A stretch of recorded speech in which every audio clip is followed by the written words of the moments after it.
Une mère de 6 enfants égorgée à la Mulatière. La police a découvert son corps ce matin, ici, chemin de Fontanière. La victime était âgée de 36 ans. C'est son mari qui a prévenu les secours. Il aurait déclaré être l'auteur des coups mortels. Il a été interpellé. On ignore pour l'instant les raisons de son geste. Les enfants âgés de 6 à 14 ans n'étaient pas présents au moment du drame. Des tensions dans la famille étaient, semble-t-il, connues. Une femme qui n'avait pas l'air heureuse. Une famille isolée, son mari l'a laissé parler avec personne, ses enfants pareil. Donc ouais, on voyait qu'il y avait des tensions. Alors c'est une famille qui était très connue des services sociaux, qui était suivie à la fois par les services de la commune et du département. C'est une famille sûrement effectivement à problème, aussi bien au niveau du couple qu'avec leurs enfants. Et il y avait déjà eu un premier signalement en mai 2012 qui avait donné lieu à des entretiens plus un suivi. Et là, il y a une nouvelle procédure de signalement qui était en cours depuis le début de la semaine. Le Yacht Club de Saint-Germain-au-Mont-d'Or, c'est ici, dans ce lieu privé alloué, que se tiendra le 16 février le 15e Forum de la Nation. Un rendez-vous qui réunit de nombreuses figures d'extrême droite de France et d'Europe, nationalistes, révisionnistes, négationnistes. Un rassemblement auquel s'oppose notamment la LICRA qui demande son interdiction. Cette interdiction n'est pas que la demande à la LICRA. Elle doit être la demande de tous les républicains, de droite comme de gauche. De tous les Lyonnais. Tout ce ramassis de la collaboration qui en 1945 on leur a bien tapé sur la tête, ils étaient bien tapis et s'ils remontent un peu à la surface, aujourd'hui un peu, s'ils remontent un peu à la surface, c'est grâce à cette matrice du nationalisme, du populisme que développe le Front National depuis 20 ans. Du côté de la mairie de Saint-Germain, on ne voit pas ce rendez-vous d'un bon œil non plus quant à ses moyens d'action. Il est difficile d'empêcher ce genre de manifestation. La première, c'est qu'elle se déroule, comme on le disait, dans un lieu privé.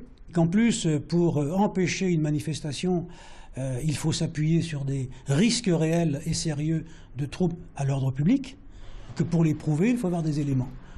A noter qu'en même temps se tiendra ce jour-là au terreau une manifestation organisée par le collectif Vigilance 69 pour la fermeture du local d'extrême droite de la Traboule à Saint-Jean. Le Petit Pousset aura bien droit à un grand stade. Le match AS Minguette-Nancy, belle affiche de 8e de finale de Coupe de France de football, se jouera finalement au Matmut Stadium.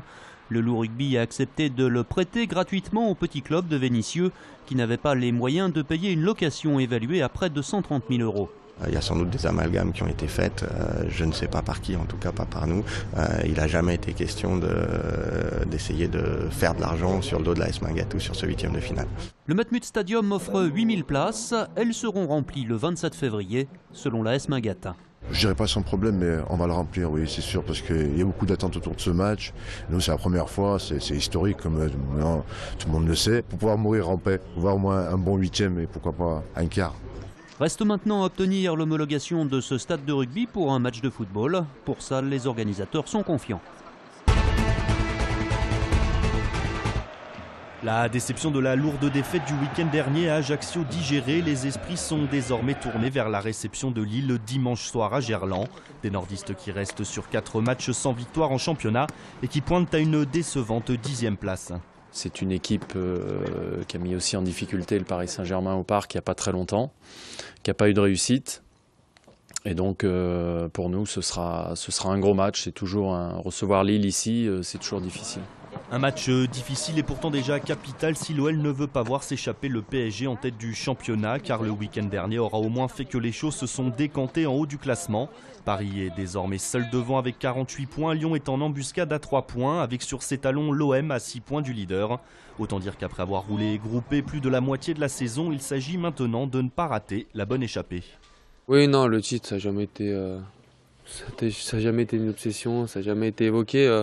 Aujourd'hui, on prend conscience qu'on a les qualités pour finir dans les 3 premiers et d'atteindre les objectifs le mieux possible.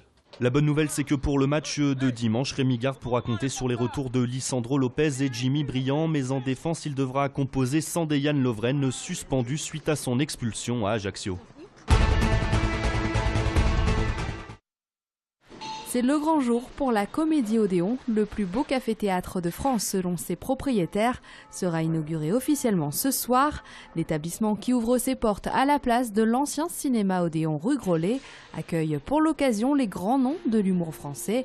Laurent Gérard, Patrick Timsit, mais pas seulement. On a ce qui représente le côté musical, on a une chanteuse pop qui s'appelle Poppy, on a le côté cabaret avec la troupe de danse Cabaret et Lyon. Une belle soirée un petit peu placée sous le signe de l'Odéon qui a été le premier cinéma de Lyon, donc on aura un côté tapis rouge, festival de Cannes avec un mur photographe qui flash, etc., etc. Il y aura plein de belles surprises. Et des surprises, il y en aura toute l'année dans cette salle qui peut accueillir jusqu'à 320 spectateurs, comme la revue de presse Grandeur Nature avec le journaliste Gérard Angel. C'est un spectacle satirique où on va se moquer gentiment, mais quand même avec beaucoup d'ironie et de perfidie de nos élus. Ce sera un spectacle qui sera donné une fois par mois avec 2 invités. Le détail de la programmation sur le www.comédieodéon.com.